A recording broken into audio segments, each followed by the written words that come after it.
पंजे मिले जिनको विकास समझ करके फेंक दिया जाता है।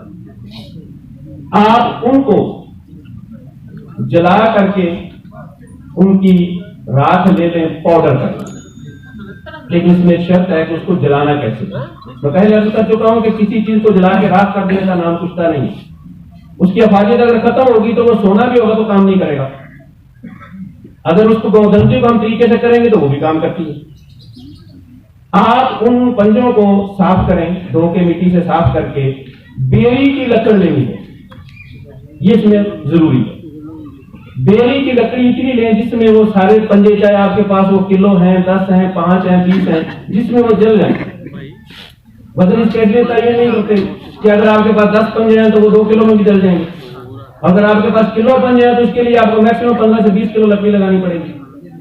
तो आप बेरी की लकड़ी में उनको जला लें तो जलने के बाद बेरी की लकड़ी की खासियत है कि ये राख हो जाती है, कोयला नहीं बनता। आप उसमें से हड्डियों को उठा लें, नाखन नहीं उठाने, छोटे पंजे की जो छोटी छोटी हड्डियां वो भी ले लें, और जो बड़ी हड्डी है उसके पीछे पिंडी वाली वो भी ले लें। खल करें 4-5 घंटा, इतना खूब उसको करें कि वो जैसे हम कहते हैं कुछ रेखों में दाखिल हो जाए।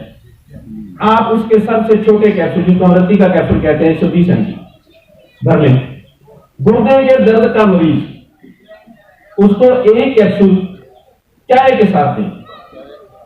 इधर चाय का कप खत्म होगा और इधर मरीज की दर्द गायब। ये मेरा तजर्बा है, बहुत दफा मैं इसको बनाता हूं और अपने बच्चों पे रखता हूं।